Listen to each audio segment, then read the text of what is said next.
Terima kasih juga pada PGRI, organisasi profesi yang cukup concern menjaga ruhnya sebagai organisasi yang terus memperjuangkan guru-guru ya dalam persoalan apapun selalu tampil sebagai garda terdepan untuk memperjuangkan hak-hak guru terutama. Ya, Bapak Ibu di CV saya tadi saya menyebutkan bahwa itu ada beberapa yang SMP, ada beberapa yang SMA. Ini tambahan perkenalan saja. Dan saat ini saya sebagai guru definitif di SMA Negeri 1 Cipanas. Mengapa di CV itu ada tersebut SMP, saya pernah anu di SMP, karena sebetulnya sebelum menjadi guru SMA, saya adalah guru SMP Bapak Ibu. Dari tahun 2005 sampai tahun 2012, 7 tahun, saya mengajar di SMP Negeri 1 Lebak Gedong, Kabupaten Lebak. Baru dari 2012 sampai sekarang secara definitif saya ada di SMA Negeri 1 Cipanas. Jadi itu dan saya guru bahasa Indonesia di SMA, makanya mungkin kalau nanti pada saat pemaparan saya, contoh yang saya berikan adalah SMA karena saya punyanya adalah yang SMA. Tapi ketika nanti dalam proses Bapak Ibu akan diberi tugas oleh panitia, insya Allah tugasnya ringan ya, dan akan sangat berguna gitu, bermanfaat. Itu nanti akan diberikan contoh juga untuk yang jenjang SD dan yang jenjang SMP. Insya Allah akan seperti itu. Nah, Bapak Ibu, ini adalah materi perumusan peta kompetensi dan tujuan pembelajaran. Saya sampaikan pada workshop pembuatan bahan ajar berbasis aktivitas yang digagas oleh APKS PBPGRI dan FKG IPS Nasional. Nah, Bapak Ibu, kalau kita bicara perumusan peta kompetensi, ini rasanya mengawang-awang sekali begitu ya. Maka kita sederhanakan saja bahwa sebetulnya ketika kita akan membuat atau merumuskan peta kompetensi, pada dasarnya adalah kita akan membuat satu karya yang disebut dengan silabus tadi. Dan tadi oleh Prof. Fardi disebutkan bahwa silabus itu adalah salah satu objek pendidikan. Artinya kita tidak akan sampai pada kegiatan yang disebut dengan kegiatan belajar mengajar atau proses pembelajaran jika silabus ini tidak kita sediakan terlebih dahulu atau tidak kita buat terlebih dahulu. Dan pada workshop ini Bapak Ibu, perumusan peta kompetensi nanti yang akan Bapak Ibu lakukan adalah dalam bentuk silabus, dan ini merupakan langkah pertama dalam menyusun bahan ajar PBA. Ya memang sebelumnya ada analisis KD, ya Bapak Ibu ya, ada analisis KD sebelumnya, tapi analisis KD itu menurut hemat saya tidak perlu kita lakukan. Mengapa? Karena kita sudah diberi pilihan oleh Kemdikbud untuk memilih di antara tiga kurikulum yang saat ini diberlakukan. Yang pertama, apakah kita akan tetap mengacu pada kurikulum nasional yang sudah ada? Artinya meskipun masa pandemi, meskipun PJJ, kita tetap akan menggunakan kurikulum itu silahkan. Atau yang kedua, Kemdikbud sudah membuat penyederhanaan kurikulum yang disebut dengan kurikulum kondisi darurat. Apakah akan menggunakan itu? Atau pilihan yang ketiga adalah kita akan menggunakan kurikulum nasional yang kemudian kita modifikasi, kita sesuaikan dengan kondisi sekolah kita dalam kondisi darurat. Pilihannya ada pada Bapak Ibu guru, dan berbicara kurikulum, kita sudah ada pakemnya. Artinya kita tinggal mengikuti saja, tinggal memilih mana yang akan kita gunakan. Dan karena menurut saya penyederhanaan kurikulum itu juga sudah dilakukan dengan mempertimbangkan berbagai aspek.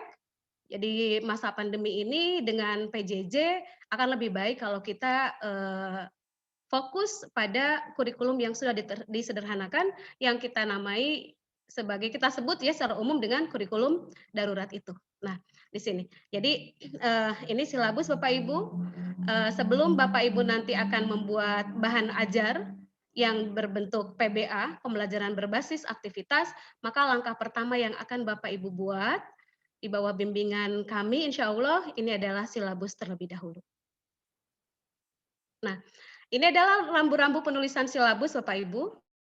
Yang pertama tadi sudah saya singgung, berbasis pada kurikulum normal atau khusus, silakan Bapak Ibu ya. saya secara pribadi, sudah menggunakan kurikulum khusus atau kurikulum darurat dari sejak pandemi ini digaungkan, kemudian keluar SE, Mendikbud, dan kemudian langsung balik arah gitu ya, bersepakat dengan teman-teman di MGMP Bahasa Indonesia Kabupaten Lebak untuk memfokuskan pembelajaran kita pada kurikulum khusus yang memang sudah disediakan oleh pemerintah. Kemudian yang kedua, pada saat kita menulis silabus Bapak Ibu, harus mempertimbangkan bahwa waktu pembelajaran di masa pandemi itu tidak normal. Jika dua kali jam pelajaran ya 2 JP itu adalah 90 menit, bisa jadi pada masa sekarang ini kita hanya 60 menit. Jadi 2 jam pelajaran itu tidak lagi 90 menit, tapi bisa jadi hanya 60 menit. Jadi Bapak Ibu harus mempertimbangkan ini. Jadi ketika akan membuat silabus, kegiatan yang kita akan lakukan itu sesuai tidak ya dengan durasi waktu yang tersedia. Yang ketiga, fokus pada pembelajaran yang esensial dan kontekstual. Ini Bapak Ibu ya. Sebetulnya kan Bapak Ibu mungkin ada yang berpengalaman seperti saya mengajar ada pada kurun waktu, saya kebetulan 20 tahun ini menjadi guru dan pernah mengalami apa yang disebut dengan KTSP. Kurikulum tingkat satuan pendidikan, dan pada saat itu Bapak Ibu mengingatkan kembali ya, kita diarahkan untuk melaksanakan pembelajaran dengan pendekatan CTL atau Contextual Teaching and Learning yang tadi direkomendasikan oleh Prof. Ardi sebagai salah satu model pembelajaran gitu. Mengapa? Nah, kontekstualnya itu gitu ya. Kalau esensial Bapak Ibu, semua yang di kurikulum darurat itu sudah esensial, sudah dengan mempertimbangkan berbagai hal, dan sekarang yang kontekstualnya. Nah, sekarang ketika kontekstual itu kita ingat pada CTL dulu, bagaimana siswa mulai diajak membangun pengetahuan awal melalui konstruktivisme, kemudian murid kita, peserta didik kita diarahkan untuk menemukan sendiri inquiry-nya. Mereka juga kita arahkan untuk mau bertanya dengan questioning, kemudian mereka juga diarahkan belajar mandiri dalam learning community, kemudian sekali-kali kita memberikan pemodelan secara kontekstual kepada mereka, dan mereka juga kita arahkan untuk melakukan refleksi, serta kita sebagai gurunya memberikan penilaian yang otentik. Nah, itu kontekstual, artinya sebetulnya pada PBA juga, ya pada PBA juga, kita akan mengarahkan siswa seperti itu. Kemudian pada kurikulum 2013 ada pendekatan saintifik yang Bapak Ibu pasti sudah tahu semua dengan konsep 5M-nya, mulai dari mengamati sampai mengomunikasikan. Itu kan sebetulnya kita sudah berada dari sejak KTSP juga kita sudah mengajak siswa itu untuk kontekstual. Tapi barangkali karena ini masanya pandemi, kemudian kita banyak melaksanakan PJJ, siswa belajar di rumah atau dimanapun begitu ya, akhirnya konteksnya bisa jadi lebih real lagi yang lebih dekat dengan para peserta didik. Rambu-rambu yang keempat Bapak Ibu adalah kesehatan dan keselamatan peserta didik adalah prioritas. Jadi jangan sampai membuat siswa stres, peserta didik menjadi malas belajar, peserta didik kemudian menjadi gundah gulana, tertekan begitu ya. Kita khawatir, ini yang dikhawatirkan oleh pemerintah juga, ketika kita banyak membebani siswa dengan aktivitas, dengan tugas dan sebagainya, ini akan membuat kesehatan para peserta didik kita ngedrop, dan kemudian ya pandemi ini juga akan lebih lama lagi berlangsung. Barangkali itu. Jadi kegiatan yang akan kita rancang nanti pada silabus, pastikan bahwa yang kita akan lakukan itu sudah mempertimbangkan peserta didik kita tetap sehat dan tetap selamat. Bolehlah melakukan percobaan, tapi ketika percobaan ini menggunakan api, menggunakan hal-hal yang berbahaya, kira-kira kita bisa memprediksi ya Bapak Ibu ya, ini kira-kira membahayakan atau tidak. Maka ini juga menjadi salah satu rambu yang wajib kita perhatikan. Kemudian yang kelima Bapak Ibu, dalam penulisan silabus nanti, upayakan kita membuat kegiatannya itu mempermudah dalam pelaksanaan atau pendampingan ketika pembelajaran ini jarak jauh. Karena sebetulnya PBA itu bisa dilakukan, bisa digunakan untuk daring dan untuk luring Bapak Ibu. Jadi ketika jarak jauhnya luring bisa, ketika jarak jauhnya daring juga bisa. Tapi kita ingin orang tua itu juga ketika mendampingi, mereka mendapatkan gambaran dan arahan yang jelas, sehingga mudah begitu. siswa atau peserta didik kita juga paham benar bagaimana cara melaksanakan aktivitas itu, ketika mereka mendapatkan kesulitan bertanya kepada orang terdekat mereka, ada orang tua mereka, ada kakak-kakak mereka, ya ini juga bisa mereka pahami. Jadi konsepnya adalah aktivitas yang ada dalam silabus itu juga akan mempermudah pelaksanaan atau pendampingan ketika bahan ajar ini digunakan dalam pembelajaran jarak jauh. Kemudian yang terakhir Bapak Ibu, rambu-rambu penulisan silabusnya adalah ini, berdampak pada kesejahteraan psikososial peserta didik. Artinya siswa ini ya happy, senang gitu ya, tidak merasa terbebani. Meskipun sebetulnya ya kita sama-sama tahu ya Bapak Ibu ya, kita jenuh ini, sudah melewati semester kemarin, masuk ke semester sekarang, dari semester ganjil ke semester genap, saya yakinlah kita jenuh dengan proses PJJ ini, siswa juga demikian, akan banyak yang menyerah begitu ya. Tapi kita dituntut bagaimana kita sendiri secara pribadi nyaman, kemudian peserta didik juga nyaman, dan nyaman itu kita buat dalam kondisi ketidaknyamanan. Kan ini agak sulit. Prinsipnya nyaman dalam ketidaknyamanan, ini agak sulit. Makanya tadi Prof. Pardi menjelaskan bahwa muncullah kemudian konsep PBA, yang PBA ini diharapkan bisa berdampak pada nyamannya psikososial peserta didik. Kejiwaannya mereka tidak terganggu, tidak terbebani, kemudian hubungan masyarakatnya, bergaulnya, kemudian bertemannya, bersahabat itu tetap berjalan dengan sangat baik begitu ya Bapak Ibu ya. Dan nanti kita akan melihat, saya akan berikan contoh nanti silabus yang setelah dianalisis oleh tim pengembang itu tidak memberatkan. Nah, ini Bapak Ibu nanti ketika praktik nanti kita akan mencoba untuk supaya tidak sampai membebani siswa. Ya, tidak membebani siswa, tidak sampai siswa ini stres gara-gara kita berikan kegiatan yang ternyata mereka berat sekali melaksanakan itu. Ya, Bapak Ibu, ini rambu-rambu penulisan silabus dan saya yakin Bapak Ibu juga untuk nomor 1 ini sudah punya, kalau belum ada bisa download ya Bapak Ibu ya, untuk kurikulum darurat. Kita gunakan saja itu karena kalau dalam kurikulum darurat semua KD sudah disesuaikan dan semua KD juga sudah dianggap yang esensial, tinggal bagaimana kita mengkontekstualkannya dalam serangkaian aktivitas yang bisa dilakukan oleh siswa. Nah, ini Bapak Ibu, apa saja yang terdapat dalam silabus? Ya, secara umum ini, dalam silabus itu ada nama mata pelajaran, ada pelajaran itu terdapat pada kelas atau semester berapa, kemudian kompetensi dasarnya apa, kompetensi dasar ini sudah ada, kita menggunakan dari kurikulum darurat tadi Bapak Ibu, kemudian selanjutnya kita akan merumuskan indikator, kita akan merumuskan aktivitas pembelajaran, kita akan merumuskan materi esensial dan kontekstual, kita akan merumuskan kecakapan umum dan sikap yang dikembangkan, dan kita akan merumuskan penilaian.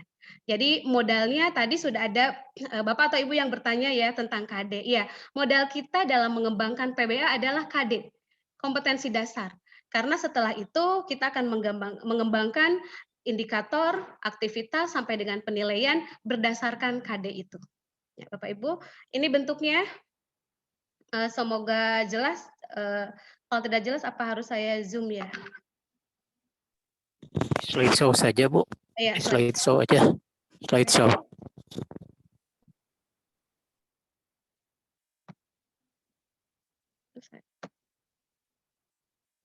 Nah, sudah muncul slideshow-nya Bapak Ibu?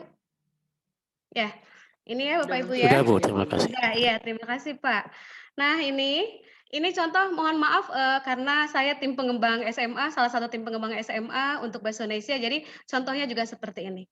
Bapak Ibu mungkin bisa melihat ada singgungan dengan RPP begitu ya. Tapi kalau RPP dia bisa lebih spesifik lagi, karena dalam aktivitas pembelajaran dalam RPP itu kita memiliki kegiatan dari kegiatan awal, kegiatan inti, kegiatan pendahuluan, kegiatan inti, dan kegiatan penutup. Tapi kalau dalam silabus PBA ini tidak sampai ke sana. Meskipun Bapak Ibu boleh tidak Bu, dalam aktivitas pembelajaran itu menggunakan kegiatan yang lebih rinci lagi, pendahuluannya apa, kemudian nanti kegiatan intinya apa, dan kegiatan penutupnya apa, itu boleh-boleh saja Bapak Ibu, silahkan ya.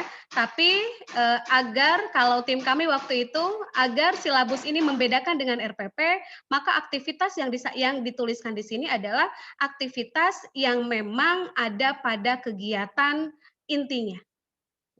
Bapak Ibu, ini silabus berdasarkan analisis KD dalam kondisi khusus mata pelajaran Bahasa Indonesia kelas 12 semester genap. Ini KD-nya 3.6, menganalisis sistematika dan kebahasaan kritik dan esai. Ini sudah tidak ada tawar-menawar, KD-nya sudah jelas seperti itu. Kemudian kami merumuskan indikatornya, ada 4. Yang pertama, menentukan sistematika kritik sastra dan esai. Menentukan sistematika kritik sastra dan esai. Ini sudah KKO-nya jelas ya Bapak Ibu ya, peserta didik bisa menentukan. Jadi mereka akan diberikan satu teks karena bahasa Indonesia berbasis teks, kritik sastra atau esai, dan kemudian mereka akan menentukan sistematikanya. Kemudian yang kedua, menentukan kebahasaan kritik sastra dan esai. Jika pada nomor 1 sistematika, maka pada nomor 2-nya adalah kebahasaannya. Karena di sininya juga menganalisis sistematika kebahasaan. Bahasa menganalisis ini dirilkan menjadi menentukan.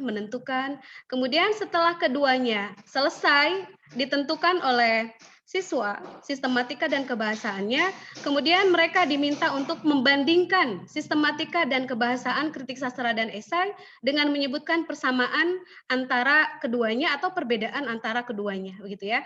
Oh, ternyata ada persamaannya ini. Ternyata ada perbedaannya di sini. Kemudian yang keempat, setelah mereka selesai, mereka memberikan simpulan terhadap hasil analisis yang sudah dilakukan dan menanggapi sistematika dan kebahasaan kritik sastra dan esai.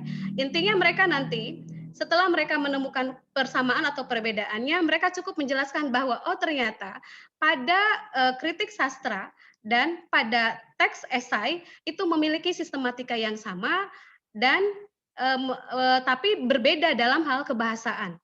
Dalam kritik sastra kebahasannya seperti ini, dalam esai seperti ini. Kurang lebih yang kami gambarkan adalah pada nomor 4 itu seperti ini. Nah, Bapak Ibu ya. Kemudian pada aktivitas pembelajarannya, ini Bapak Ibu ya, mengapa PBA? Karena pembelajaran berbasis aktivitas sudah dijelaskan oleh Prof, kita tidak lagi berbicara pembelajaran berbasis konten. Jadi siswa nanti kapan menemukan kontennya? Kontennya itu nanti ya setelah mereka selesai melaksanakan serangkaian aktivitas tersebut, diharapkan mereka bisa menemukan satu kesimpulan tentang materi. Oh iya ya, yang dimaksud dengan kritik sastra adalah ini, yang dimaksud dengan esai adalah ini. Sistematikanya seperti ini. Itu nanti di akhir Bapak Ibu. Jadi kita mengarahkan siswa itu untuk inquiry. Makanya mengapa yang direkomendasikan adalah sintaksnya inquiry learning, kenapa yang disarankannya discovery learning, dan sintaksnya, karena memang kita akan mengarahkan siswa, tidak kita ajari apa itu yang dimaksud dengan kritik sastra dan esai, tapi bagaimana mereka menemukan kritik sastra dan esai setelah mereka melakukan serangkaian aktivitas pembelajaran. Ini bedanya. Mengapa PBA, mengapa content learning gitu ya. Ini PBA tuh di situ Bapak Ibu. Dan sebetulnya konsep awal PBA ini adalah suplemen bahan ajar. Pada semester 1 saya bergabung dengan tim pengembang itu namanya masih suplemen bahan ajar. Tapi seiring perjalanannya para pemangku kebijakan di Dirjen P3 GTK Kemdikbud rasanya ini lebih tepat sebagai pembelajaran berbasis aktivitas atau yang kemudian booming dikenal dengan PBA ini. Ya, mengapa? Karena sebetulnya kita tidak mengarahkan siswa untuk mengetahui banyak materi. Mengapa? Materi itu sudah banyak Bapak Ibu di buku paket. Mereka juga bisa datang ke Google kapan saja. Materi itu banyak. Kalau kita mengarahkan siswa hanya sekedar memiliki pengetahuan, dan guru sebagai sumber utama untuk mentransfer pengetahuan, itu zaman dulu saya sekolah barangkali ya Bapak Ibu ya. Nah kita sekarang bagaimana siswa menemukan berbagai teori itu, tapi dari serangkaian aktivitas yang mereka lakukan. Dan itu adalah PBA. Itu kerennya PBA Bapak Ibu. Ya, CTL-nya ada, kemudian saintifiknya ada, segala rupanya ada di sini, dan ini sudah sangat luar biasa, konsepnya bagus, tinggal bagaimana kita melaksanakan. Nah, ini Bapak Ibu, dari indikator yang sudah disusun ini, kurang lebih ini, siswa, mohon maaf kalau saya menyebut siswa Bapak Ibu ya, siswa membaca contoh kritik sastra dan esai yang disajikan. Jadi pada bahan PBA itu kita menyediakan kritik sastranya, kita menyediakan esainya. Jadi karena ini PJJ, dan ini adalah, seperti modul, Bapak Ibu bisa melihatnya sebenarnya secara kasat mata ini seperti modul gitu ya. Jadi sudah ada tuh kritik sasarannya, esainya. Tapi karena siswa juga kita arahkan untuk membaca lebih banyak, kita bisa jadi akan memberikan tautan ketika mereka bisa membaca contoh kritik sasar yang lebih banyak lagi pada, internet. Kemudian setelah membaca contoh, mereka diajak menentukan sistematika kritik sastra dan esai. Kemudian mereka diminta untuk menemukan informasi pada setiap bagian sistematika kritik sastra dan esai. Yang keempat, mereka diminta untuk menemukan kebahasaan, baik dalam teks kritik sastra maupun dalam teks esai. Dan mereka yang kelima diminta untuk membandingkan apakah ada persamaan atau perbedaan di antara keduanya setelah mereka menentukan sistematika dan kebahasaan dari dua teks yang berbeda, yaitu teks kritik sastra dan esai. Yang keenam, mereka diminta memberikan simpulan, dan yang ketujuh, Bapak Ibu ini para peserta didik akan mengumpulkannya kepada guru, dan kemudian guru berkewajiban memberikan umpan balik, dan setelah memberikan umpan balik, selesai, siswa diajak berefleksi, dan mereka akan melakukan refleksi sendiri, Bapak Ibu ya. Nah, kemudian materi esensial dan kontekstualnya apa? Ya ini kritik sastra, esai, sistematika, dan kebahasaan. Sesuai dengan ini Bapak Ibu ya, sesuai dengan KD-nya, sistematika dan kebahasaan, maka di sini nanti akan ditambah pada bahan bacaan itu ada kritik sastra, ada esai, di sini ada bisa jadi pengertiannya sedikit dari sumber-sumber terpercaya, kemudian seperti apa sistematikanya dan kebahasaannya. Nah, dari aktivitas pembelajaran ini Bapak Ibu, kita mengharapkan apa? Sikap yang muncul dan dikembangkan oleh peserta didik kita. Kami waktu itu bersepakat bahwa mereka itu harus memunculkan rasa ingin tahu. Saya ingin tahu apa itu kritik sastra. Saya ingin tahu apa itu esai. Kemudian mereka diajak berpikir kritis pada saat mereka menentukan sistematika dan kebahasaannya. Mereka juga kreatif dalam hal apa? Ketika mereka menemukan perbedaan atau persamaan dari kedua teks tersebut, mereka diajak untuk berpikir secara kreatif juga di sini, karena ketika mereka menyampaikan itu, mereka harus menyampaikannya dengan bahasa mereka sesuai dengan kreativitas mereka. Kemudian, mereka juga sudah melakukan literasi fisik dengan apa? Dengan membaca contoh kritik sastra dan esai. Mereka harus teliti, Bapak Ibu. Kita ingin mereka juga teliti. Teliti dalam hal apa? Ya, teliti bahwa kritik sastra dan esai itu adalah dua hal yang berbeda, dan karena ketika berbeda itu bisa jadi ada perbedaan di antara keduanya. Meskipun sangat mungkin ada persamaan di antara keduanya. Yang selanjutnya, kecakapan umum dan sikap yang dikembangkan adalah mereka kita harapkan bisa bersikap jujur, Bapak. PBA ini dilakukan secara luring dalam kegiatan pembelajaran jarak jauh. Kita berharap mereka mengerjakan apa yang ada dalam PBA itu secara jujur. Artinya, ya tidak menyontek, tidak meminta pekerjaan hasil temannya yang tinggal mereka salin. Jadi kita berharap ini jujur. Yang selanjutnya kita berharap mereka juga bertanggung jawab. Ini selesainya ada tenggat waktunya. Oh, ini harus selesai 1 minggu. Apakah mereka bisa menyelesaikan selama 1 minggu atau tidak?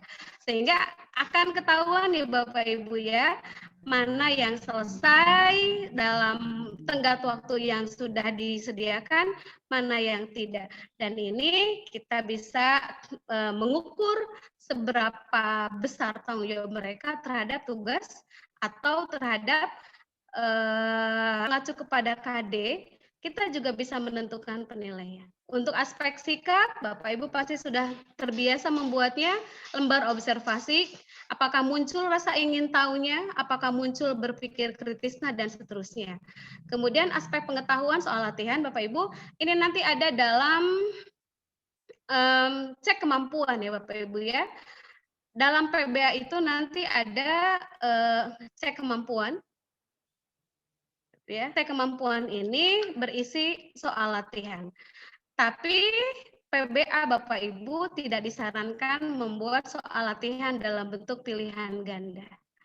Usahakan itu akan membuat mereka lebih berpikir kritis sehingga ya bisa isian singkat Bapak Ibu boleh ya, atau soal uraian tapi dengan jawaban yang sederhana gitu ya. Kemudian aspek menghasilkan jawaban dari sistematika kritik dan esai, menghasilkan jawaban dari kebahasaan, kritik sastra dan esai. Kemudian teknik penilaiannya dengan tes tertulis tadi pada cek kemampuan, dan kita akan menilai produknya yang dikumpulkan kepada kita itu. Ya. Lebih jauhnya Bapak Ibu, kita bisa meminta hasil pekerjaan mereka itu juga ditulis pada blog mereka atau pada media sosial mereka dengan mengirimkan tautannya atau linknya kepada kita. Dan ini juga bisa masuk dalam kategori penilaian produk, dan sepertinya siswa kita lebih senang seperti itu. Dunia mereka adalah dunia media sosial, dunia teknologi, maka pendekatan kita juga sebaiknya diiringi dengan itu. Bapak Ibu ya. Ini silabusnya waktu di Jakarta bersama Kemendik. Nah, selanjutnya Bapak Ibu, setelah selesai membuat silabus atau menyusun silabus, Bapak Ibu nanti akan masuk pada sistematika pada PBA ini. Jadi ini nanti, ini sistematika PBA-nya Bapak Ibu. Yang saya sebutkan tadi, ada cek kemampuan di sini Bapak Ibu ya. Ada tujuan pembelajaran, akan kita bahas setelah ini. Ada peta kompetensi dan aktivitas, kemudian ada aktivitas pembelajaran, ada sumber, bahan bacaan, refleksi, cek kemampuan, dan umpan balik. Pada tujuan pembelajaran, kita menyebutkan tujuan yang ingin kita capai dalam serangkaian aktivitas yang dilakukan oleh siswa itu, Bapak Ibu.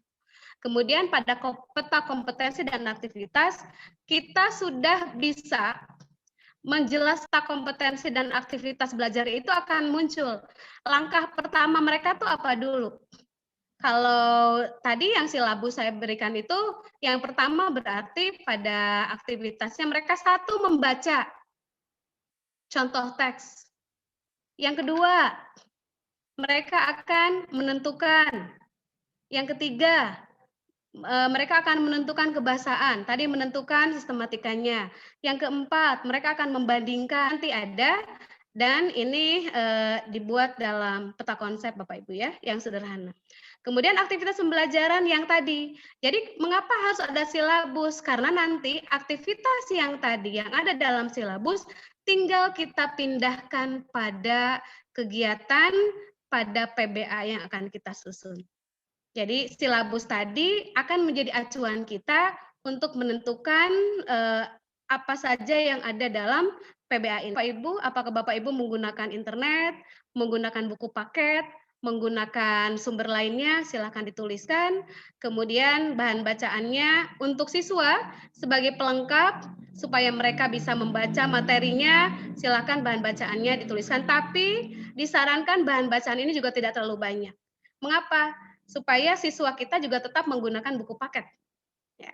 Mengapa? Karena kita bukan modul Bapak Ibu, tapi kita PBA. Jadi fokusnya pada bagaimana aktivitas itu dikembangkan dengan sangat baik. Kemudian yang selanjutnya ada refleksi Bapak Ibu. Siswa diajak untuk mencentang, karena kita sekarang zaman now gitu ya, kekinian, siswa dekat dengan media sosial ya, itu pada PBA itu refleksinya itu salah satunya adalah mencentang emotikon Bapak Ibu. Apakah emotikon happy, apakah emotikon sedih ketika mereka, oh iya saya ternyata bahagia, saya senang dengan pembelajaran ini, bisa jadi mereka akan mencentang emotikon yang happy, yang senyum gitu ya. Atau ketika mereka ternyata mumet, ini sulit, saya tidak bisa melakukannya, bisa jadi akan mencentang emotikon yang emotikon sedih. Atau mereka merasa pusing 7 keliling, bisa jadi mereka akan mencentang yang emotikon pusing, dan seterusnya. Ini ada. Dan ini Bapak Ibu, kalau dikemas, ini akan sangat menarik. dengan gambar-gambar, dengan ilustrasi yang sangat cocok. Selanjutnya ada cek kemampuan nanti tadi sebagai bahan penilaian kita, dan yang ke-8 adalah ini ada kolom umpan balik yang akan diisi oleh guru setelah seluruh peserta didik menyelesaikan aktivitas pembelajaran yang ada. Nah, dilanjutkan ya Bapak Ibu ya, karena saya oleh Pak Jaya ditugasinya ini. Nah, selanjutnya bagaimana menemukan bahwa Bapak Ibu sudah terbiasa melakukan ini, merumuskan tujuan pembelajaran dalam PBA. Tapi paling tidak saya mengingatkan kembali, mari kita refresh kembali pengetahuan kita tentang bagaimana cara merumuskan tujuan pembelajaran. Sebetulnya tidak hanya dalam PBA Bapak Ibu, dalam RPP juga sama ya. Kita tetap menggunakan rumus ABCD yang diharapkan terjadi, dimiliki atau dikuasai oleh peserta didik setelah mengikuti kegiatan pembelajaran tertentu. Nah, secara pribadi kita guru tuh sudah tahu, oh ya, kita mengharapkan peserta didik kita tuh seperti ini, seperti ini, seperti ini, dan seperti ini ya. Maka itulah yang disebut dengan tujuan pembelajaran. Dan ini Bapak Ibu ya, ini makanya mengapa ini bukan hal yang aneh karena ya dengan rumus ABCD, tapi dalam PBA itu ditambah dengan sikap. Sikap yang mana? Sikap yang tadi kita rumuskan dalam silabus. Nah ini komponennya Bapak Ibu, ABCD tadi itu apa saja? Yang A, saya guru bahasa Indonesia jadi ya akan saya sebut ABCD meskipun bahasa ternyata penjelasannya adalah dalam bahasa Inggris ya. ABCD, A itu audience, adalah peserta didik kita. Dan peserta didik kita ini sekarang yang belajar. Dari KTSP, K13, kita sudah tahu bahwa pengajaran itu sudah tidak ada, yang ada adalah pembelajaran. Ketika pengajaran, maka guru yang aktif, Prof. Pardi juga sudah tadi menyinggungnya, ketika pembelajaran, maka adalah peserta didik yang aktif. Peserta didik yang siapa audiens kita adalah peserta didik. Yang kedua, yang B adalah behavior. Ini adalah kemampuan yang diharapkan tercapai. Peserta didik itu setelah melakukan aktivitas ini, kita harapkan mampu apa? Dan yang C, conditionnya, untuk sampai pada tujuan kemampuan yang diharapkan itu, sebelumnya mereka melakukan apa Bapak Ibu? Kita ingin mereka itu apakah cukup, apakah sedang, apakah sangat, degree-nya, tingkatannya. Ya. Dan kemudian apakah susunannya harus A, B, C, D seperti ini, ABCD seperti ini? Yang umum Bapak Ibu, biasanya kita mulainya dari C. Dari kondisi yang diharapkan. Dari kondisi dalam pembelajaran. Setelah siswa mampu, ya kan? Mereka ini kan siswa. Setelah melakukan percobaan A, siswa atau peserta didik diharapkan mampu memahami konsep kalor dengan tepat dan diiringi rasa tanggung jawab, rasa ingin tahu, penuh ketelitian dan kejujuran. Kurang lebih seperti itu. Jadi meskipun ini rumusnya A, B, C, D, kita biasanya, saya yakin Bapak Ibu kalau sekarang melihat kembali RPP-nya masing-masing, itu jarang sekali yang dimulai dari A ini. Tapi rata-rata dari sini, termasuk saya, dari condition dulu. Kondisi dalam proses pembelajaran, apa yang mereka lakukan, dari apa yang mereka lakukan, kita mengharapkan ini untuk bisa apa, dengan seperti perumusan tujuan pembelajaran adalah seperti ini, A, B, C, D. Ya, Bapak Ibu ya, saya yakin ini sudah terbiasa. Ini contohnya Bapak Ibu, contoh rumusan tujuan pembelajaran yang saya miliki. Nah, Setelah melakukan kegiatan membaca dan mencermati teks editorial, nah ini apa proses yang mereka lakukan. Kemudian peserta didik ini adalah A, audiens, diharapkan mampu menganalisis struktur teks editorial, ini adalah behavior, secara tepat, ini adalah degree, dengan rasa ingin tahu yang tinggi, responsif, teliti, dan penuh tanggung jawab, ini adalah sikap yang dimunculkan. Menemukan bahwa tujuan pembelajaran juga itu menyebutkan model pembelajarannya. Melalui kegiatan, melalui pembelajaran discovery learning dan sebagainya, silakan Bapak Ibu, tapi rumusan tujuan pembelajaran ini yang disusun oleh kami, tim pengembang PBA SMA, ini mengapa muncul seperti tadinya kami juga awalnya seperti itu memasukkan banyak hal ya Bapak Ibu ya, keterbacaan. Ketika PBA ini kami berikan ke sekolah dengan crossing, ke sekolah di sekolah yang berbeda, dengan mapel yang berbeda gitu ya, ternyata siswa pada catatannya itu, tujuan pembelajaran sulit dipahami. Tujuan pembelajaran terlalu panjang. Tujuan pembelajaran terlalu menjelimet. Tujuan pembelajaran yang disusun oleh ibu tidak bisa kami pahami sebenarnya ibu menginginkan kami kemana gitu. Nah, dari hasil uji coba keterbacaan itu pada PBA semester 1, kemudian, oh iya, memang kita kembalikanlah pada konsep awalnya bahwa rumusan tujuan pembelajaran itu sebaiknya memang ABCD. Dan ABCD itu sudah kemasan yang sangat cantik menurut saya. Ya, sudah kemasan yang sangat cantik. Ini sudah siswa. Dan mereka disuruh membaca, apa sih tujuannya? Mereka akan paham. Atau mereka bisa nanti sendiri dengan sendirinya, kenapa ya Bu Guru, Pak Guru memberikan kegiatan ini kepada saya? Oh, tujuannya loh ini. Ternyata saya itu diharapkan oleh Bapak Ibu guru agar bisa menganalisis struktur teks editorial dengan tepat. Ya, tapi juga muncul saya juga bersikap responsif, saya juga harus teliti dan penuh tanggung jawab. Itu Bapak Ibu ya. Ini contohnya saja Bapak Ibu. Ini saya yakin saya yakin Bapak Ibu sudah terbiasa membuat contoh. Makanya tadi sekali lagi mohon maaf Bapak Ibu ya, Bapak Ibu guru hebat yang ada di ruangan Zoom ini.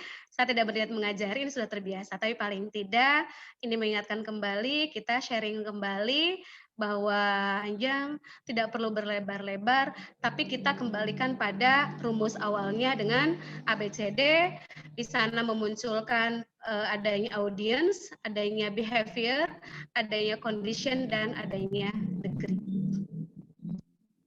Nah, Bapak Ibu, waktunya memang masih lama. Saya berharap Bapak Ibu bisa explore. Khawatir ada yang tidak saya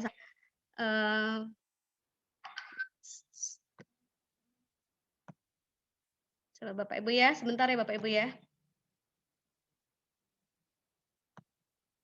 Contoh ini ya Bapak Ibu ya saya. Nah, muncul Bapak Ibu ya, ini PBA yang sudah dengan sistematika. Ini ada tujuan pembelajarannya. Jadi tampilan PBA Bapak Ibu diharapkan bisa seperti ini. Nah, ini kan cantik kalau sudah dikemas seperti ini Bapak Ibu. Ini ya, ini tujuan pembelajarannya, ini naskah yang sudah jadi Bapak Ibu, yang sudah jadi, yang sudah kami kembangkan, tujuan pembelajaran seperti ini, kemudian tadi yang kedua adalah peta kompetensi dan aktivitas belajar. Terlihat Bapak Ibu ya? Ini siswa akan membaca novel, kemudian menganalisis teks novel, dari kegiatan itu mereka menentukan isinya, nilai teksnya. Nanti yang akan mengeksplor lebih banyak lagi itu Bu Nur dengan aktivitas pembelajarannya. Nah, ini aktivitas pembelajarannya bisa dilihat Bapak Ibu ya, karena berbasis teks. Jadi di sini yang pertama mereka akan membaca teks terlebih dahulu. Ini teksnya, kemudian nanti apa saja aktivitasnya akan kelihatan di sini Bapak Ibu. Setelah mereka membaca teks, mereka akan menceritakan kembali, disediakan kolomnya di sini seperti ini. Kemudian mereka akan mendaftar nilai-nilainya, religius, moral, sosial, budaya, pendidikan. Ini kolom yang kosong ini untuk mereka isi Bapak Ibu. Kemudian mereka merumuskan temanya, merumuskan amanatnya, kemudian kebahasaannya di sini ada majas, peribahasa, ungkapan. Nah, setelah mereka selesai, nah ini Bapak Ibu ya itu aktivitasnya. Nah, ini sumbernya. Ini sumbernya, contoh sumber yang kami gunakan. Saya memakai buku Andrea Hirata, Orang-orang Biasa dengan Sequel Kota yang Naif. Kemudian kami juga tetap berpegang teguh pada buku paket yang digunakan, buku paket dari Kemdikbud. Kemudian sebagai buku penunjangnya adalah buku Pak Endang Kurniawan. Kemudian mereka nanti bisa mengklik ini, bisa melihat ini untuk agar mereka semakin banyak pengetahuannya. Kemudian ini disediakan bahan bacaan, novel itu apa dan seterusnya. Kemudian pada refleksi, ini yang saya maksud tadi Bapak Ibu. Jadi siswa itu dalam PBA, dalam bahan ajar nanti yang Bapak Ibu buat nanti juga ya. Ini sih fleksibel, kondisional ya, 1 atau hanya 2 silakan. Nah ini contoh refleksi. Tadi, mengapa saya tadi di awal sempat menyinggung kata SP dulu dengan pendekatan CTL-nya, karena sebetulnya bicara refleksi ini kita sudah tidak aneh. Ini refleksi yang juga kemudian dimunculkan pada PBA ini.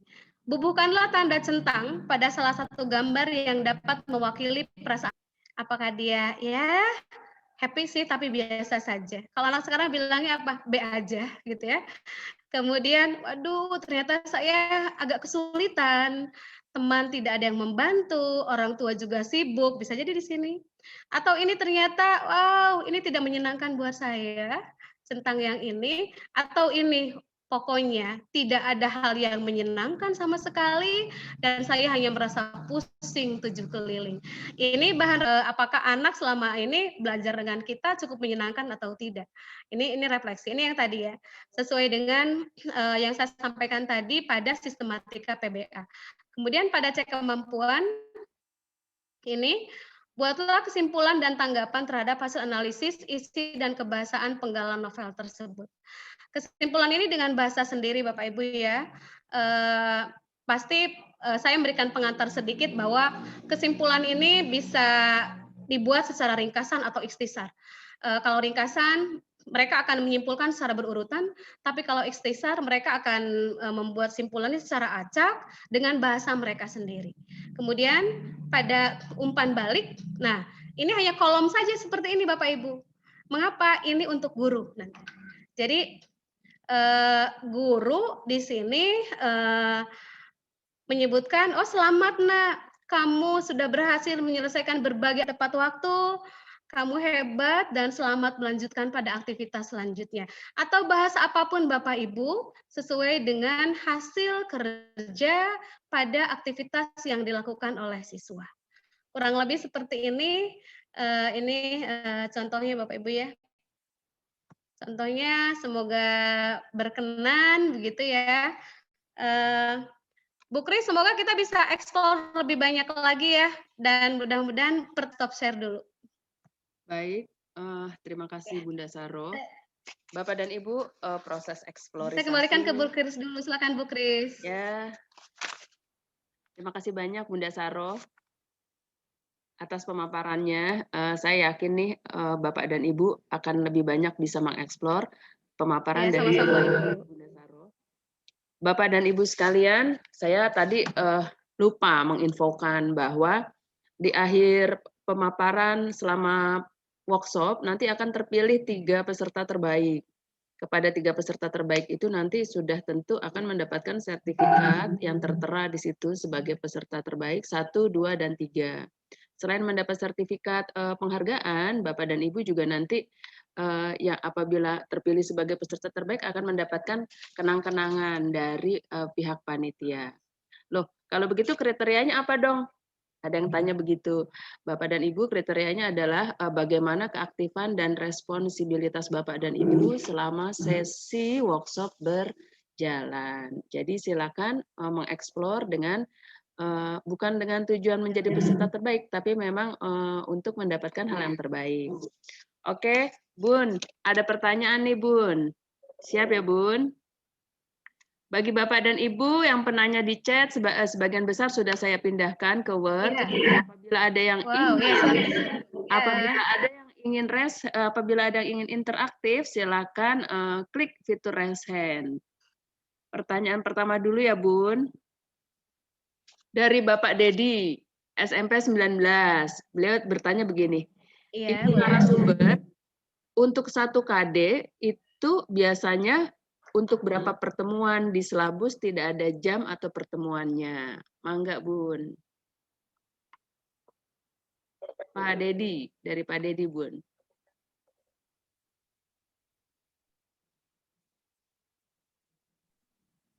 Jadi pertanyaannya apa, Bu? Oke, saya ulang ya, Bun. Iya, tadi mati. Nggak ada suara. 1 KD untuk berapa pertemuan? Sebab di Silabus tidak ada tertera ketentuan jam atau pertemuan. Mangga, Bun.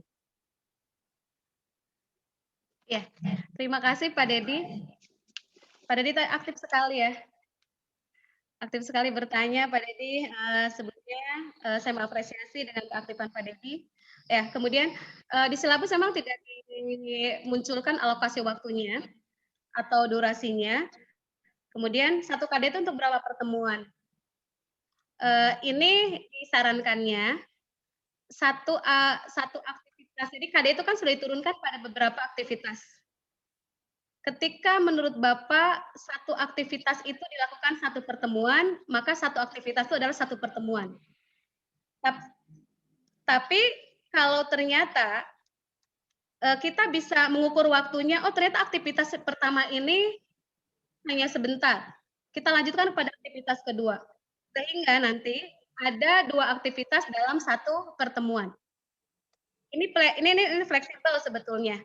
Jadi yang dapat mengukur adalah kita yang ada di sekolah yang berhadapan dengan siswa kita. Kita tahu kan impact siswa itu seperti apa. Sampai di mana mereka akan mengerjakan itu. Pengalaman saya untuk 1 KD, itu saya 2 pertemuan, artinya 2 minggu. Karena masa pandemi ini di sekolah kami itu saya hanya mengajar 2 kali gitu ya, untuk program IPA dan program IPS. Nah, 1 KD program IPA itu 2 pertemuan, kemudian begitupun dengan di program IPS. Jadi kalau untuk waktu Bapak Ibu itu disesuaikan dengan kondisi kita.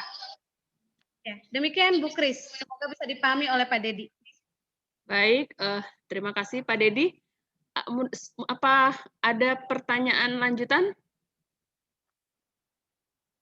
Saya tunggu saja di fitur chat kalau ada yang masih kurang ditanyakan ya Pak Dedi. Bunda Saro, pertanyaan kedua dari Ibu Yoyo Rohayati, Bun. Ya. Kalau melihat PBA yang sudah beredar, kurang lebih sama dengan lembar kerja siswa. Apakah betul seperti itu, Bu?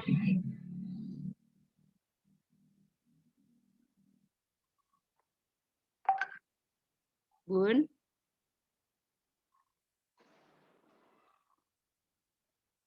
Ya. LKDP. LKPD ya? Ya, jadi kalau melihat PBA yang sudah beredar, nih, kalau melihat PBA yang sudah beredar, kurang lebih sama dengan lembar kerja siswa. Apakah betul, Bun? Beliau nyebutnya lembar kerja siswa, sekarang jadi lembar kerja peserta didik ya, Bun? Oh, iya. Terima kasih Bu Yuli pertanyaannya. Apakah PBA sama dengan LKPD? Sekilas memang seperti itu Bapak Ibu. Tapi kalau LKPD, Kalau LKPD yang sudah ada itu kita lebih fokus pada konten. Siswa itu diarahkan untuk menguasai hanya pengetahuan. Tapi kalau PBA karena memang base-nya ada activity based learning, bagaimana pembelajaran itu berlangsung untuk siswa lebih banyak melaksanakan aktivitas. Jadi meskipun bentuknya seperti LKPD, tapi mereka tidak hanya diarahkan untuk menguasai konten, tapi bagaimana mereka menunjukkan aktivitas yang dari aktivitas itu di ujungnya mereka mendapatkan pemahaman dan pengetahuan yang baru. Baik. Terima kasih banyak, Bun. Ya, bisa dipahami, Bu Yuli? Ibu Yoyo, bagaimana? Apa masih ada yang ingin ditanyakan, Bu Yoyo? Oh, oke. Baik. Sepertinya dianggap sudah cukup, Bun. Bapak dan Ibu, saya ingatkan barusan ada link absen di fitur chat. Mangga silakan Bapak dan Ibu mengisi daftar hadir. Karena itu nanti pasti jadi bukti, salah satu bukti Bapak dan Ibu mengikuti workshop. Di fitur chat ya Bapak dan Ibu baru saja di-share. Ini ada yang raise hand nih. Ada yang raise hand Ibu Ai Sofa. Ibu Ai Sofa, Ya, saya unmute ya. Mangga, Ya, Bun. Bunda Ai Sofa. Apa kepencet aja ya fitur hand-nya atau memang ingin bertanya? Bunda, kayaknya Pak Dedi juga nih raise hand. Pak Dedi, silakan Pak Dedi. Pak Dedi juga tadi raise hand. Ya ini. Kedengaran, Bu? Assalamualaikum. Oh, waalaikumsalam Oh ya, warahmatullahi waalaikumsalam. wabarakatuh. Iya, Bun, Kedengaran, silakan, Bu. Bun. Iya, iya. Gini, Bunda, saya kan saya ngajar IPS. Kebetulan IPS itu hanya ada dua KD yang pengetahuan, tapi materinya banyak. Apakah setiap materi itu bisa dibuat PBA-nya? Sudah, Bu, Itu pertanyaannya? aja. Assalamualaikum. Waalaikumsalam Sudah, warahmatullahi makasih. wabarakatuh. Assalamualaikum. Waalaikumsalam Bu Ai. Bu Ai dari mana, Bu? Bu Kris langsung jawab ya. Iya, sebentar. Bu Ai dari SMP mana, Bu? Ya, langsung jawab aja, Bun, sambil nunggu Bunda Ai Saya merasa. dari Tasik. SMP berapa, Bun? Dari Tasik, Bunda. Ya, maksudnya mengajar di SMP mana, Bun? MTS Negeri 2 Tasikmalaya. MTS Negeri 2 Tasik. Baik.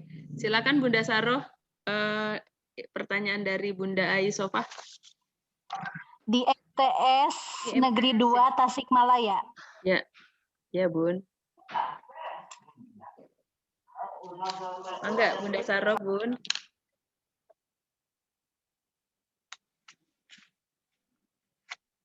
Oh iya. Oke, terima kasih Bu Kris. Iya, terima kasih Bu Ai, jauh-jauh dari Tasik ya. Alhamdulillah kita bisa bersilaturahmi. Pertanyaannya, di IPS yang Ibu ampu sekarang itu ada 2 KD tapi dengan materi banyak. Kemudian, apakah PBA-nya itu berdasarkan materi? PBA-nya tetap berdasarkan KD, Bu. Tapi kita bisa memperbanyak aktivitas pembelajarannya yang berkaitan dengan materi itu.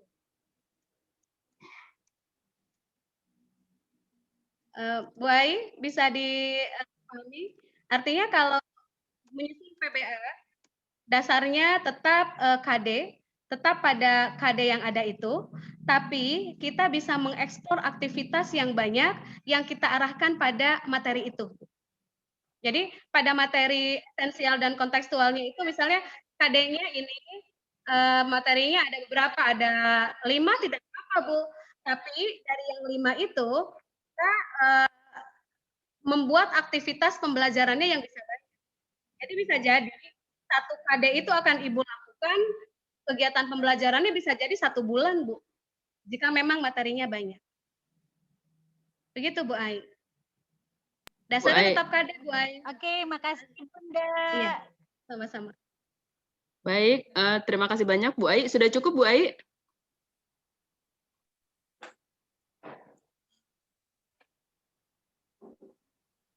Oke, Bun, ada yang chat nih, Bun. Bunda, dalam merumuskan tujuan pembelajaran umumnya itu memuatnya ABCD plus PPK. Tapi di PBA, Oh, Bu Ainya, iya. Terima kasih sama-sama. Udah paham Bunda, makasih. Iya, Cukup. sama-sama. Iya. ya terima kasih banyak Bunda Ai. Yang Nah, lain, Bu? ya Bunda Ini Saroh. di chat banyak ya? Iya, ini saya bacakan ya. Yang dari atas saya bacanya. Dalam merumuskan tujuan pembelajaran secara umum itu memuatnya ABCD dan PPK. Ya, Bun. Tapi untuk PBA tujuan pembelajarannya itu ABCD dan sikap. Lalu perbedaan antara PPK yang biasa kita sematkan dengan sikap pada PBA itu apa, Bun?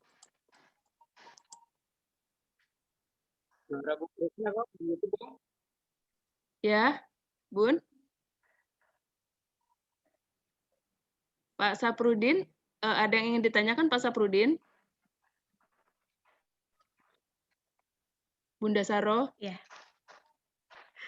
Di saya ini suara Bu Kris delay begitu. Oh, suaranya ini ya? Nggak tahu suara saya delay nggak ya, Bu? Enggak, suara Ibu jelas. Iya, suara Bu Kris delay nih, tapi suara Ibu enggak sih. Oh, suara saya enggak? Iya, suara Bu Kris delay. Enggak, Bu, Kris kalau suara saya enggak? Iya. Oh, suara saya putus-putus ya berarti ya? Ya, Bun. Kalau begitu lanjut aja dari chat deh, Bun. Itu banyak di chat. Jelas. Ya. Saya langsung jawab ya, Bu ya. Tadi Ya. pertanyaannya dari siapa yang ABCD plus sikap, kemudian beda dengan KPK. Ya. Bedanya PPK dengan sikap, Bun. Aduh, delay.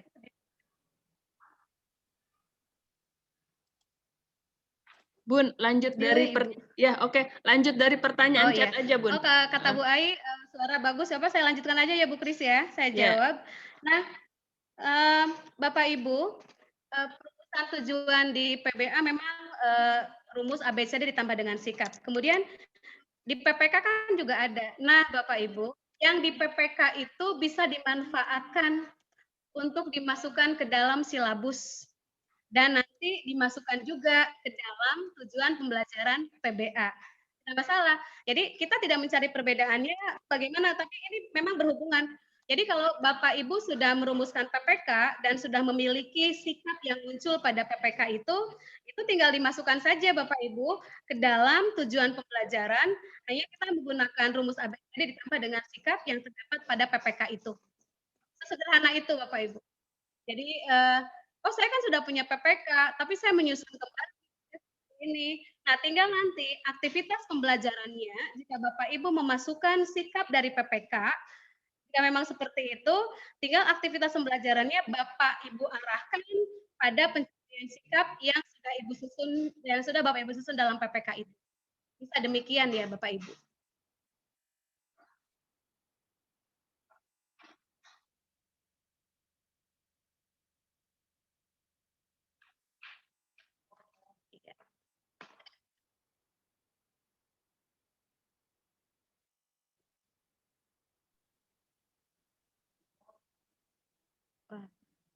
Ya, sudah saya jawab Bu Kris barusan. Semoga yang bertanya bisa memahaminya. Suara Ibu tadi delay. Ya. Sekarang apa masih delay, Bun? Ya.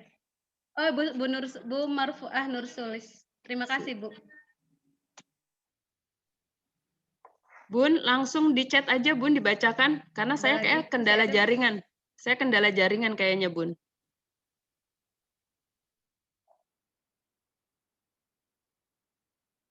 Ibu belum di unmute.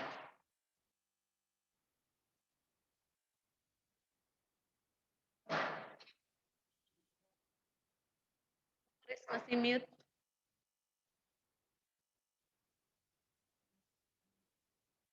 Bu Kris masih mute. Nah, ya.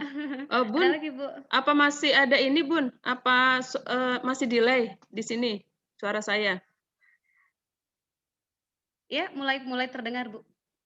Oh, enggak, maksud saya kalau saya terkendala di jaringan itu teman-teman banyak sekali bertanya di fitur chat itu, Bun. Kasihan kalau ini saya coba bacakan ya, mudah-mudahan terdengar ya.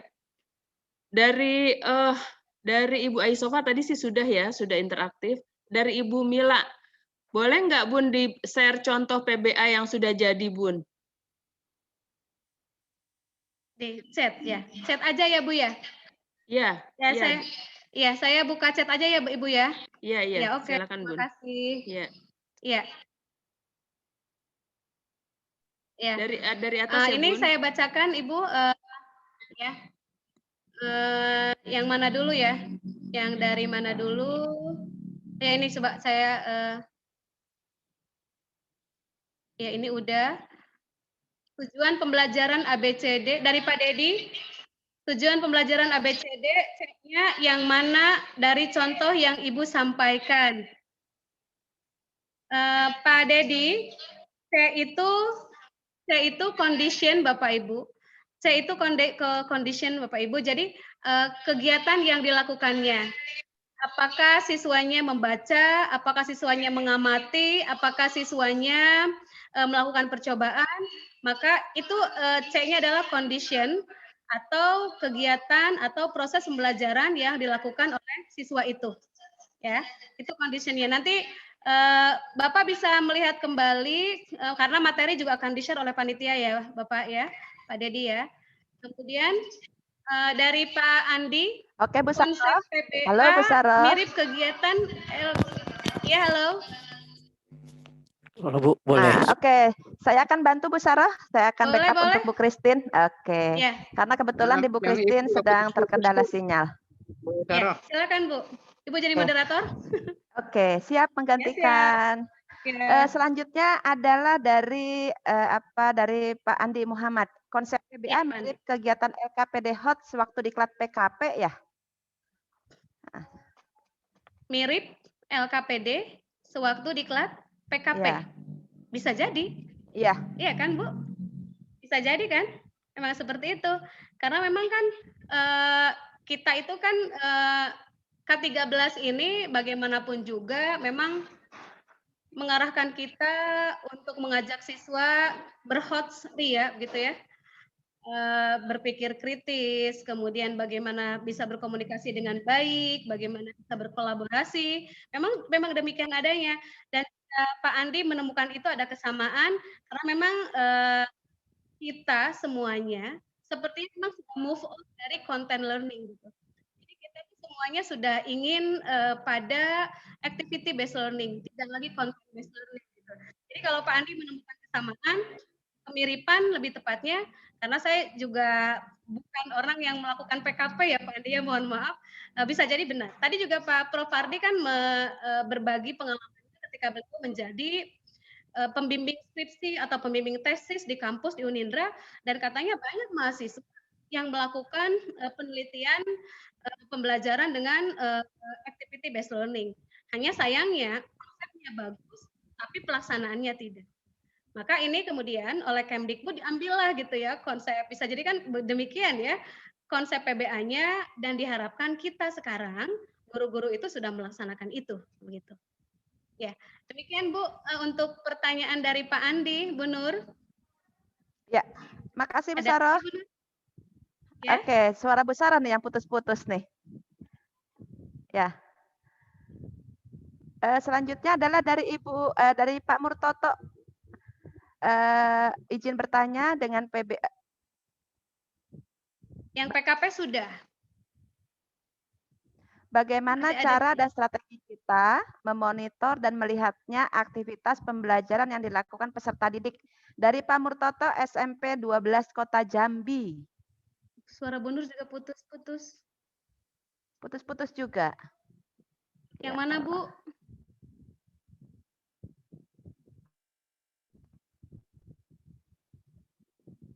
Bu Nur, halo. Halo Bu Saro, bisa dengar? Ya, dengar sekarang. Masih ada pertanyaan, Bu? Inilah suka dukanya kita lewat jalur atas. Dari Pak Murtoto, Kenapa kita SMP jadi Negeri delay 12 semua ya? Kota Jambi. Bagaimana caranya nih strategi kita memonitor dan melihat aktivitas pembelajaran yang dilakukan peserta didik? Itu pertanyaannya. Saya tidak bisa mendengar Ibu. Chat dari siapa, Bu? Duh, nggak jelas juga Bu. Semua ini mah. Bu Nur, halo. Saya bisa jawab melalui ini yang saya baca chatnya, Bu Nur. Dari Bu Nurhani Dayanti, SMP 3 Cipanas. Halo, Bu Nur. Ya, Ya, Bu Nur, suara tadi nggak kedengaran apa jangan-jangan suara saya juga tidak terdengar ya? Enggak, suara masa Bunda, sih suara nggak Bunda kedengar jelas suaranya? kok. Suara Bunda jelas. Putus-putus. Iya, sama. Suara Bunda Suara Bu Sarah. Sarah Sama juga ya? di saya putus-putus. Putus-putus semua Bu. Yang Bu Putus-putus Saro, semua. Bu Ya, Kris bisa juga jadi ya. karena Zoom-nya lagi down itu ya. Padahal sinyal di tempat saya relatif bagus ini. Saya penuh. Tapi Saya saya penuh Iya, ini sinyal. penuh juga bagus dan cuaca Baik. juga tadi mendung, sekarang sudah Baik. ini. Baik, Bun. Sudah bagus, sudah Bun. cerah. Baik, Bunda Saro. Bunda Nah, Saro. Bu Saro jelas Bu. Bunda Jelas? Saro. Ya, terima kasih Pak. Baik, Bunda Saro. Ya, jelas yang itu. Ya. Yang Bu Kris yang belum. Ya, Bunda Saro, itu di handphone sudah saya share pertanyaan dari teman-teman di handphone Bunda. iya.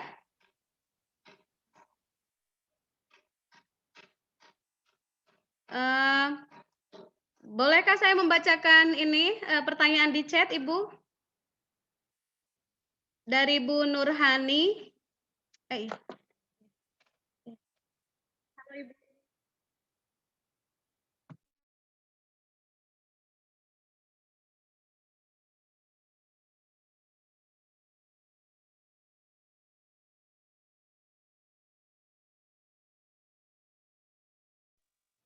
Sebentar Bapak Ibu. Ini dari Bu Mila, ya. Tadi pertanyaan dari Pak Dedi yang C itu sudah saya sampaikan. Kemudian ini dari Bu Mila, boleh di-share contoh PBA yang sudah jadi. Itu nanti pada kegiatan Bapak Ibu nanti dalam bimbingan dengan narasumber ya Bapak Ibu, nanti insya Allah akan diberikan. Kemudian tadi dari Pak Andi, konsep PBA mirip dengan kegiatan LKPDH sudah saja. Itu bisa jadi benar gitu ya. Apalagi tadi pengalaman dari Pak Profesor Pardi juga demikian. Saya mahasiswa yang sudah mengadakan penelitian untuk kegiatan pembelajaran berbasis aktivitas. Kemudian dari Bu Mila, apa PBA ini dipegang oleh peserta didik? Iya.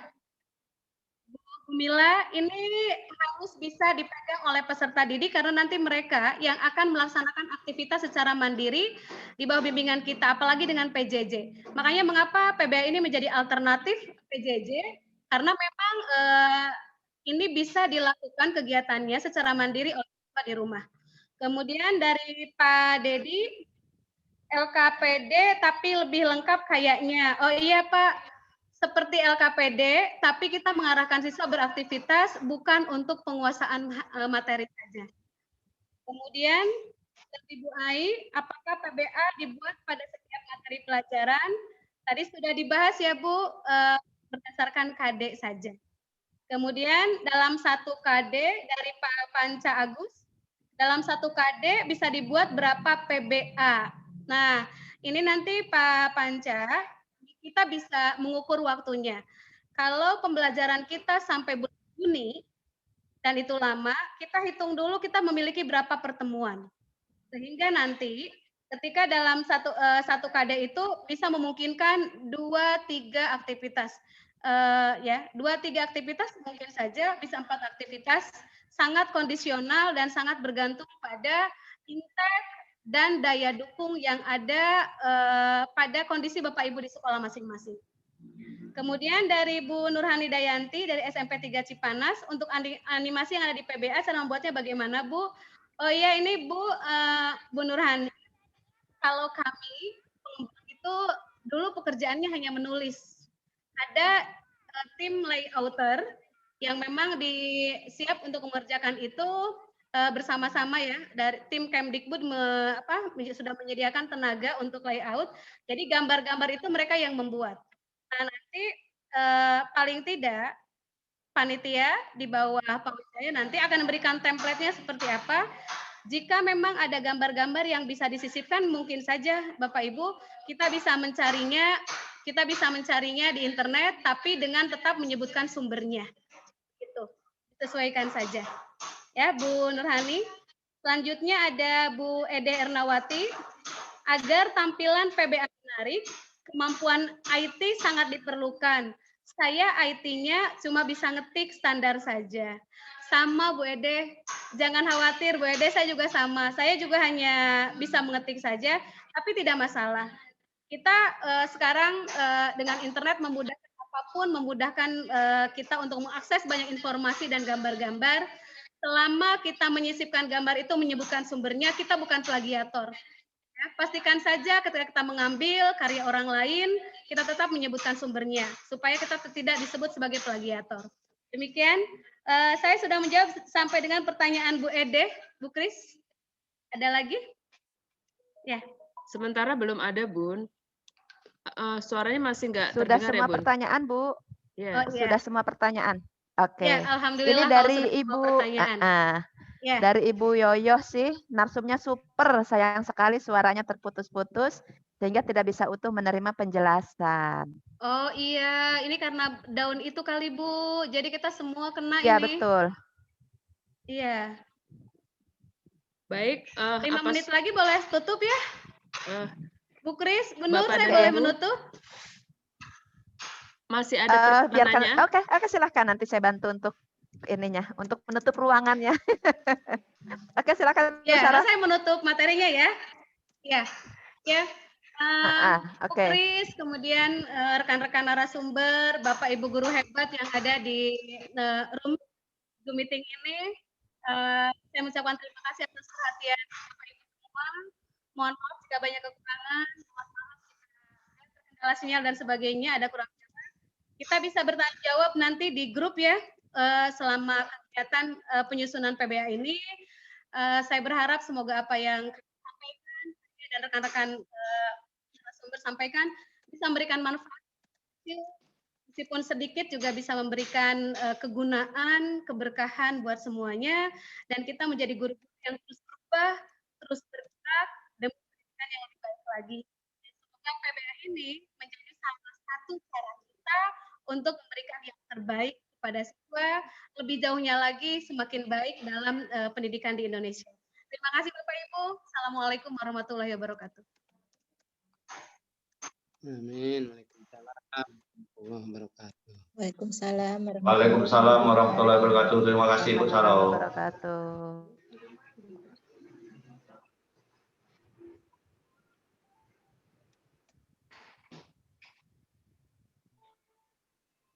Suara Bu Christine masih delay? Masih. Masih delay ya Bapak Ibu ya. Oke Bu Christine, bisa saya bantu untuk menyapa Bapak Ibu semua. Bapak Ibu yang saya hormati, rangkaian acara hari ini, meskipun ada kendala sinyal, karena memang kita tidak bisa menyalahkan kendala tersebut. Alhamdulillah, hari ini sudah kita lewati satu sesi. Kita masih akan berjumpa untuk besok. Dengan saya dan Pak Wijaya, juga pada sesi ya jam 9. Ya, kita akan berjumpa lagi besok pukul 9 dengan materi bersama saya dan Pak Wijaya, dan akan ditutup oleh Pak Minggarya Hadi pada pertemuan ketiga. Baik, Bapak dan Ibu, ucapan Saya terima kasih. ya, Bu. Ya, ucapan terima kasih atas semua kehadiran Bapak dan Ibu. Masih delay ya Pak ya? Memberikan kebermanfaatan ya Pak, ya Bapak dan Ibu. Insyaallah. Iya, masih delay. Ya, Lanjut Bu Nur. Sampai bertemu besok Bapak Ibu. Oke, terima kasih Bapak Ibu. Semoga selalu sehat. Ya.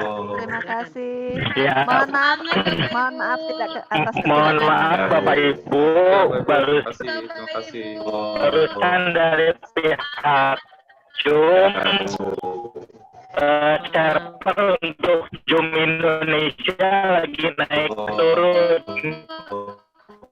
Setelah dikonfirmasi delay semua Pak, suaranya. Iya, betul.